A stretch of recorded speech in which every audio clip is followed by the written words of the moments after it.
Lá na região norte está acontecendo a cúpula da Amazônia. E foi feito um texto final lá da cúpula. Ambientalistas não gostaram.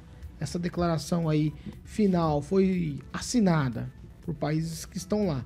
Países da OTCA, que é a Organização do Tratado de Cooperação Econômica. Brasil, Bolívia, Colômbia, Equador, Guiana, Peru, Suriname e Venezuela. Certo? No entanto, a conversa que mais tomou vulto durante esta cúpula da Amazônia foi a conversa de extração de petróleo na foz do Rio Amazonas. Aí eu destaquei aqui a fala do ministro de Minas e Energia brasileiro, o ministro brasileiro, o Alexandre Silveira. Ele negou o consenso científico sobre a necessidade de novos investimentos de combustíveis fósseis para que seja cumprido o Acordo do Clima. Do que eu estou falando aqui? Tem uma meta que foi estabelecida no Acordo de Paris para limitar o aquecimento global, certo? Vamos lá. De acordo com essa meta estabelecida, que é o IPCC, o painel climático da ONU, para conseguir isso é necessário que não sejam iniciados novos projetos aí para extração de petróleo, carvão e gás. No entanto, o Lula insiste, diz que é um sonho extrair o petróleo da Amazônia. Ele contraria, inclusive, a ministra do Meio Ambiente dele. E aí, essa conversa foi a que tomou vulto na imprensa. Quem, Rafael? Eu começo com você, porque a gente está falando de uma região muito sensível. Todos os pareceres são contrários à exploração. Aí todo mundo está dizendo que é para o Lula seguir a orientação científica.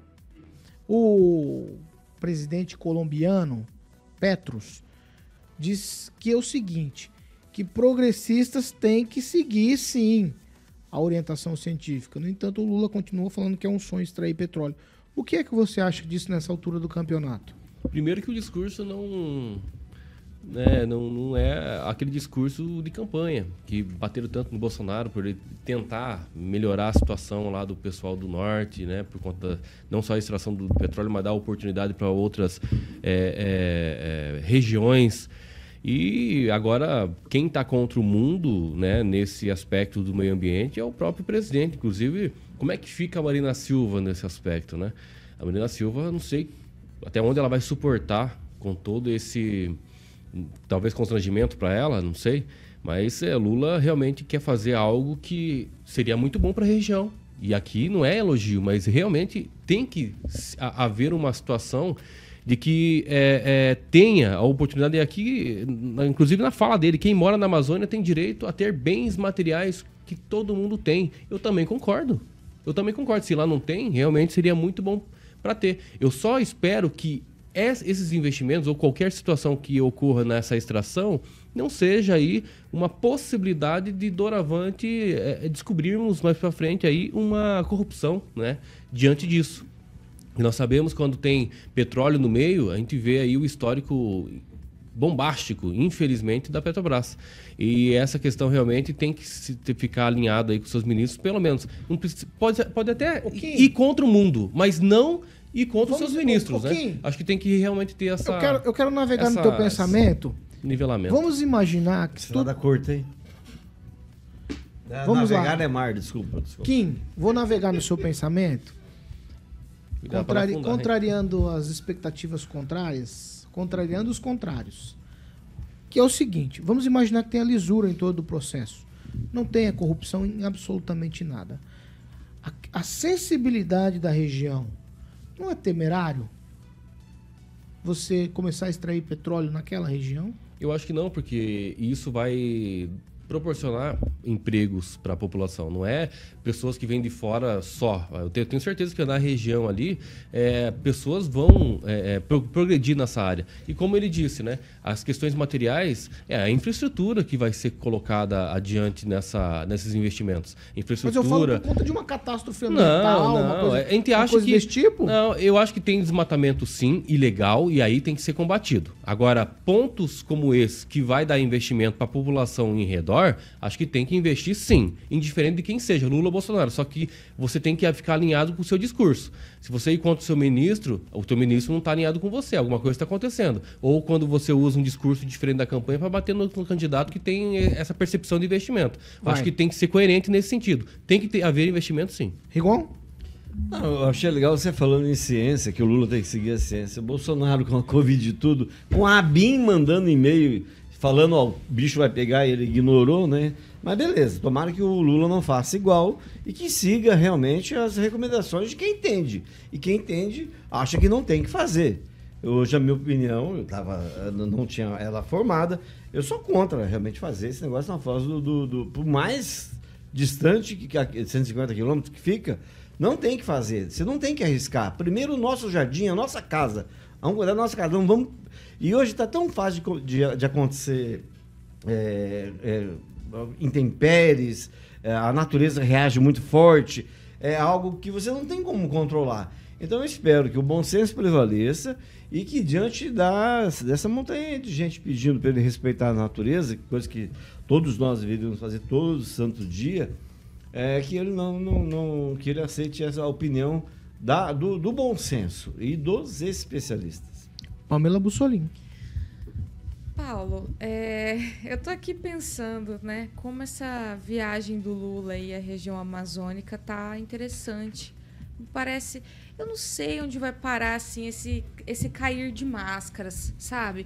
Porque nós, né, quem tem boa memória, se lembra que ele se vendeu, né, como um grande defensor ambiental na campanha, criticou, enfim, várias medidas do governo passado, inclusive questões climáticas, como se chove é culpa do governo, se está seca é culpa do governo, né? Então, ele se vendeu como esse presidente verde durante a campanha, trouxe a Marina Silva, né, que eu tenho todas as ressalvas com questão a ela, né, porque nem a barragem de Mariana e Brumadinho estourando, essa mulher saiu da toca, ela só sai quando vai chegando na época de campanha ambientalista, mas assim, trouxe ela também para dar essa aparência, né, de defensor do meio ambiente e tudo mais, e agora ele vai ali para a região amazônica fazer nessa reunião. E o que acontece? Além dessa questão da exploração de petróleo, que vai contra a ciência, né, que eles também tanto exaltam e que ele deveria seguir,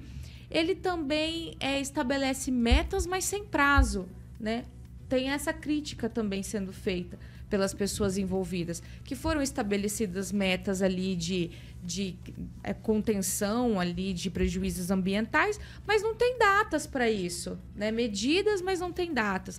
Então, assim, é o tal do para inglês ver, mas está muito claro. E penso que logo as pessoas também no exterior vão começar a enxergar isso. E para fechar com chave de ouro essa passagem do nosso querido pai dos pobres lá pela região amazônica, ele me vai para Altar do Chão, a praia ali na região de Santarém. Já estive lá, já comi meu bom tambaqui com os meus pezinhos na água do rio Tapajós. E ele vai lá visitar e me esvazia a praia. Gente, a praia lá é enorme. As pessoas para chegar lá, tá lá num domingo, num sábado, tem que pegar a estrada para chegar lá. Então você imagina essas famílias pegarem os filhos, a esposa, pegar a estrada para estar em Altar do Chão, passar o dia, aí chega um segurança do Lula, o pessoal da Marinha, esvaziando a praia porque o pai dos pobres, ele quer visitar a praia de Altar do Chão, mas vocês, pobres, não podem estar perto dele, né? A população não pode estar perto. Então, que tristeza, é lamentável a gente ver esse tipo de coisa. E logo num estado que deu uma votação grande pro Luiz Inácio Lula da Silva. Então, ele anda dando uns tiros no pé, fazendo umas coisas que eu só penso que deve ser o universo conspirando aí para que as máscaras caiam. Porque é muito interessante. Vamos lá, na exploração de petróleo na Foz do Amazonas, há muita controvérsia sobre isso. O Lula chama até de sonho numa das declarações, né, de fazer essa exploração. Aí ele tem os motivos que ele coloca como os motivos dele, que é melhorar a vida das pessoas daquela região e tal, e esse monte de coisa. Aí você tem os ambientalistas dizendo que não, você tem essa questão climática dizendo que não é para iniciar nenhuma nova exploração, mas o Lula insiste. E aí o ponto máximo lá dessa reunião, apesar de ser tratado não nas grandes reuniões, mas nos bastidores lá, da conferência. O que você pensa sobre isso, Naman? Olha, a Amazônia será o centro do mundo a partir nessa década, a partir desse momento. A gente tem questões climáticas que estão em evidência. Esse é motivo do país, né, o Brasil e as demais nações que são próximas ali da Amazônia receberem muitos recursos, muitos investimentos nessa tentativa aí de se tentar manter a floresta.